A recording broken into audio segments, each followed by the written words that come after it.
When we were sitting here last week and we were looking at the Cup Series Championship I ain't gonna lie to y'all, I was sitting here going, man, this is a bland group of young dudes. Like, I don't know who resonates the best with our fan base after Blaney, because to me it's obvious Blaney of these four resonated the best. Listen, Kyle Larson, one of the best drivers in the world, not a big personality. Christopher Bell, amazing race car driver, not a big personality. William Byron, obviously 6 wins on the year, great season, still a pretty chill personality, right? You don't know a lot about those three guys. They're, as far as their demeanor. Yeah. Of the four, Ryan Blaney to me resonates the best with, hey, he's a legacy guy. His dad raced. He represents the sprint car family. I felt like of the four, like intrinsically, he was the guy we probably needed to win this thing. Yeah, for sure. And I mean, you've seen that right in the press conference afterwards. He said, which I didn't get to see much of the battle with Ross, but I kind of saw bits and pieces where it looked like Blaney was better than him and couldn't get around, and Ross was kind of blocking a little bit. Well, I mean, and Ross was being Ross. Ross was being Ross. But I guess Blaney must have hit him at some point. Oh, he nailed him. And I watched it happen. Somebody asked him if he hit him on purpose. He's like, yes, I hit him on purpose. Yeah. We actually have a clip. All right. So we have a clip. We've got a clip. I was going to save it hopefully for spot on, hopefully nobody calls Travis while we're trying to do this. The fact that Ross said I raced him hard, I mean, the dude's blocked 3 lanes, getting in the corner every lap. I mean, I don't know how I'm racing him hard. When you're looking in your mirror and you're going left and right and left and just following wherever I go, I don't understand how he thinks I'm racing him hard. He's just backing me up to the 5, so I have to go. I mean, he's backing me up to Larson to where I'm going to be in trouble. Well, I hit him on purpose. I mean, yeah. Yes, I hit him on purpose. He blocked me on purpose 10 times. So, yeah, I hit him on purpose. What do you expect me to do?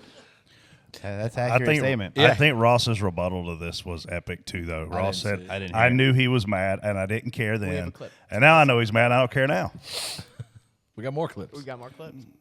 Yeah, it was in every thought, every corner, every throttle application, every brake input, every downshift, upshift, all parts of the lap. I was not going to crash him. I was not going to use my front bumper, side fenders, anything. Dirty air, different story. Yeah, I'm going to, and I'm going to keep the lead because that's everything. So, yeah, I know he's mad, and I don't care. I do not care. I did not care then. I do not care now. I'm here to race him. I'm not going to wreck him. And I gave him the bottom most times. One time I was inside of him was after he got by me. I crossed back over into 3, and I made sure to wrap the bottom. Like, I'm not going to slide up and pinch him at all. It's in my mind the entire time, for sure. I want to bring something up right here, Freddie. Okay. Do you remember when we got a phone call from somebody at Trackhouse Racing, and they were upset at us because we said the words on the show, Ross Chastain doesn't care? Yes. What the Ross just say? I don't care. How many times did he say care. it? I didn't care. I won't care. We said this is how he races. Don't give a or return for one final show. I mean, it's Ty Norris. I'll say who it was because I think he's over it now. It's been a few years. But he was mad at us. I mean, he was legit mad at us saying that Ross doesn't care how he races people. Ross just said it. Yeah, which I think was very evident throughout the course of that series that he doesn't care how he races people. He doesn't care that if they don't like how he races. Yeah. And I think he played everything. I think Ross did everything how he should have done it. He's there to win that race. He's in victory lane, ain't he? He's in victory lane. Boy, we didn't know it for 14 minutes. TV did not want to show anything to do with who won the race. Yeah. It was all about the Champ 4. Kevin Harvick.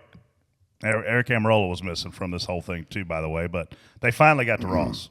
So in turn where we spot from in 3 and 4 there, you can't really – it's really hard to tell where they're running, what lane they're running through 1 and 2, right? When they're running the bottom, is he on the paint? Is he 2 lanes below the paint? Like, it's hard to tell where they're at. So I'm watching the infield TV thing that they have down there, and I try to watch it to see where guys, how low they're getting. And in cup practice, it was the entire run that we were on the track, they showed the 12 car the entire time. Like I could not tell where anybody else was going or doing, and it was the entire time. Like you couldn't even I don't know. It's so focused on that. Yeah, it was crazy. Ross Chastain, though, 4th win in his Cup Series career. That's a big number. That's a lot of wins for a guy that really hadn't been in a fast car that long. And he's won at 4 completely different style racetracks. Obviously, road course, plate track. Where was he? Nashville earlier this year, and now you come back and win at Phoenix.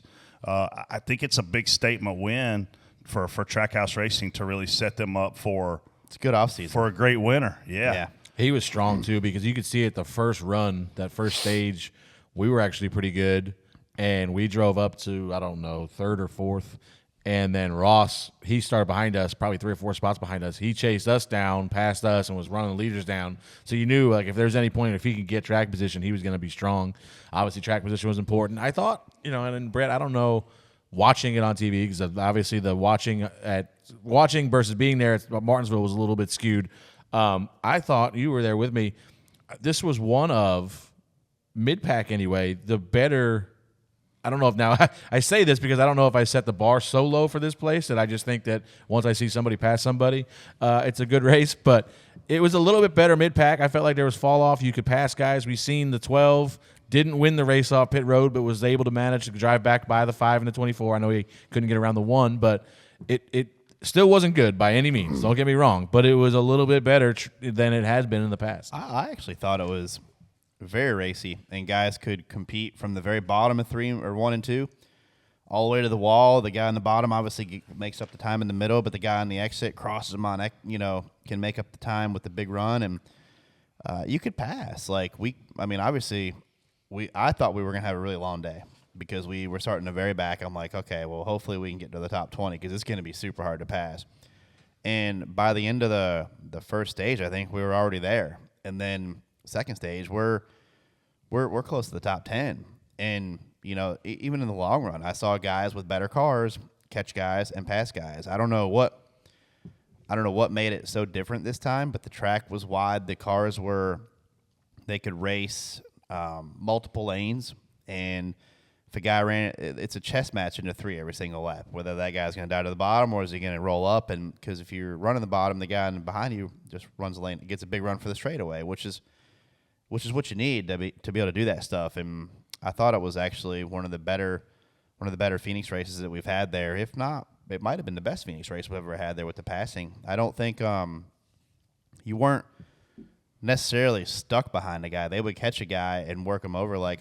It's kind of got lost, but I thought Buscher had a really good shot at winning that race. He slowly moved up all day and then passed all them guys up front, passed Ross for the lead.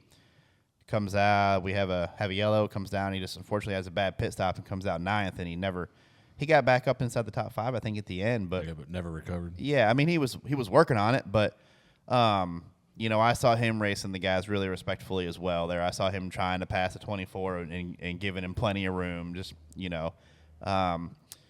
but yeah, I thought the track was pretty good. I mean, what did it look like on TV, Brett? Well, I was watching some on TV, some in person running around, and I sent a tweet out at one point because what was frustrating is we saw where Martin Truex Jr. and Ryan Blaney were significantly faster than Ross Chastain. They both at this point had run him down. One would try to pass him. They would be penalized. They would go from running second, trying to pass for the lead, back to third.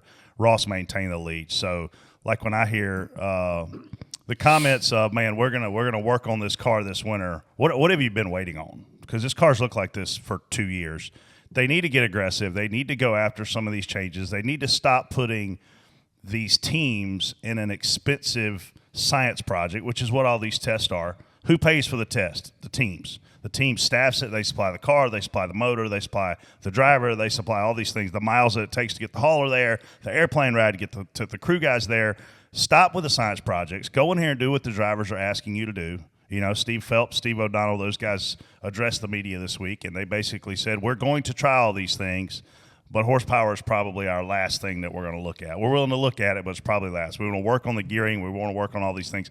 What are we waiting on? Hurry up and do it. I think and the thing is, first, you talk about the expenses and travel, the test is coming up is in Phoenix.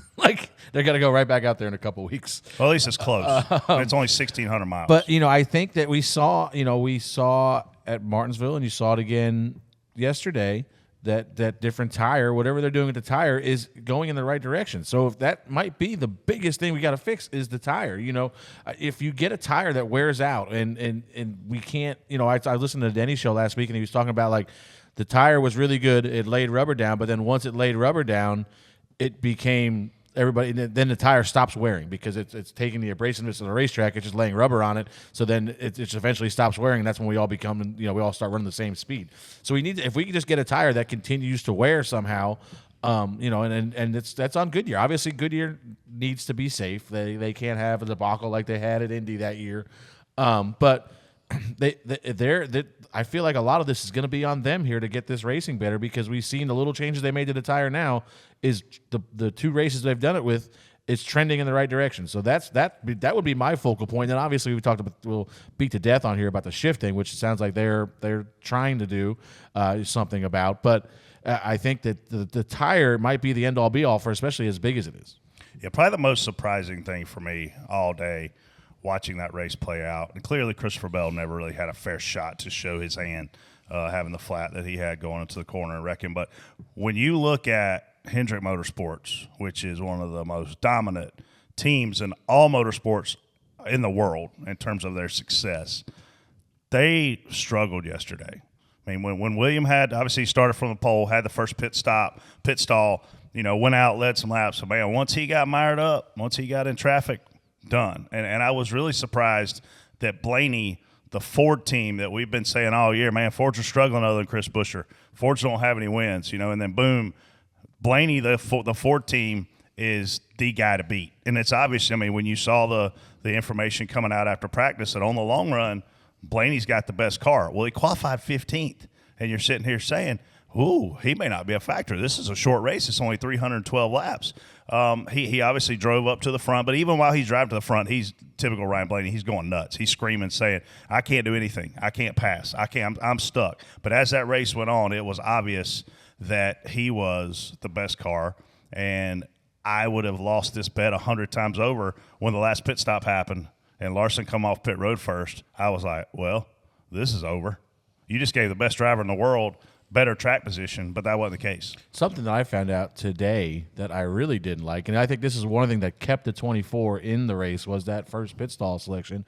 And when I seen him qualify on the pole on Saturday, I was like, well, that's a big deal. Like, that might have won him the championship because you've seen, like, I'm not. You guys have had poles this year, I think, right? Yeah. Like, that number 1 pit stall is usually worth 2 spots. Yeah, we had it a couple times this year. It's usually, no matter what your pit stop is, it's usually worth 2 spots. Yeah. That's just the way it is. And so I'm like, man, that's gonna be a big deal for him. But what I did not realize was, did you know that the championship guys get the first 4 pit selections? Yeah. I didn't. I think that's dumb. Like, I think if you don't, it should be the same as it always is. If you qualify like, you should get a pit stall. Like, it's also the qualifying thing too. I still don't know. They get the best qualifying times because they all go at the end. I don't mind that because that keeps it kind of.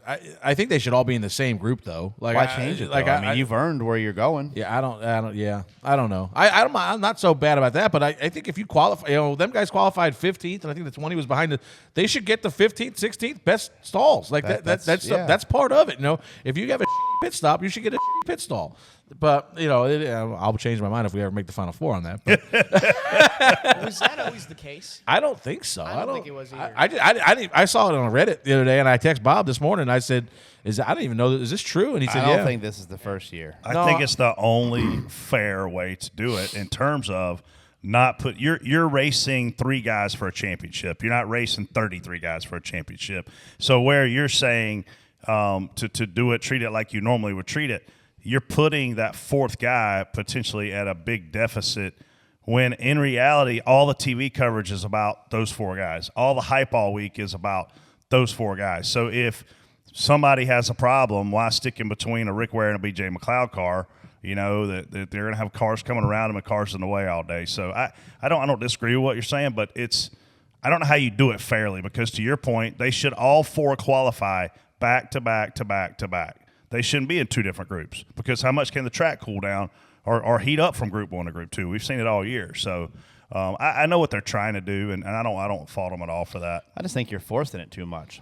Let it play out. If you brought your A game and you qualify right, then that's what you get.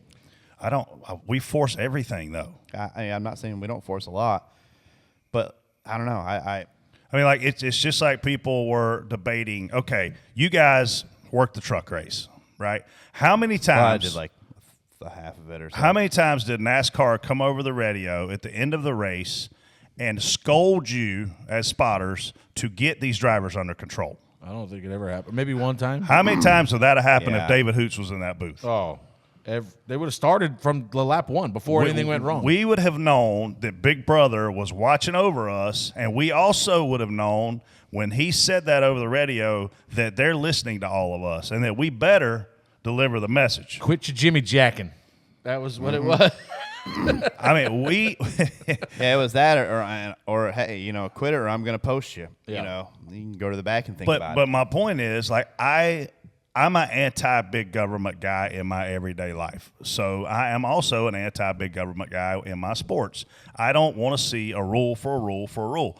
But at the end of the day, sometimes you got to send the police in there and say, hey, y'all cut this crap out. You're messing up my show. And so for us to have Friday night go on as long as it did, and when did you say they said something to the drivers? It was towards the very late. Like, you know. I was already out. Yeah, you were sure. gone. It was maybe the last restart. So this is on Sunday over the radio. No, well, that was on Friday night. Friday Right, night. right. Then they said something. I'm sorry. Yeah, in the drivers' meeting, I guess Elton said, "You saw what not to do Friday night. You saw what to do. How they did it last night. Let's make it more like last night." So when Blaney hit Ross Chastain's spotter was fussed at by a NASCAR official. Really? Yes. The official went down there and said, what are you doing? And the guy's like, what am I doing? I'm trying to win a race, right? But he didn't want Ross Chastain to be, I don't know, racing, I guess, Blaney that hard. Because why? Here comes Truex in the picture. Like, they didn't want another shisho on their hands. So like, I just think we got to get back to the respect thing. But I don't know how we do that and do it right, because these kids are learning to race like idiots on iRacing. They're learning to race like idiots at their local short track. I mean, we see a video every single week on Twitter where some up-and-comer is just completely acting like a moron on the racetrack, and by the time they get to the truck series, there's 10 of them out there acting like complete morons. And then what happens to those guys? Well, they eventually graduate to the Xfinity Series, where they also are going to race like morons. There's a lot of guys that get pushed up too quick, and they definitely try too hard there.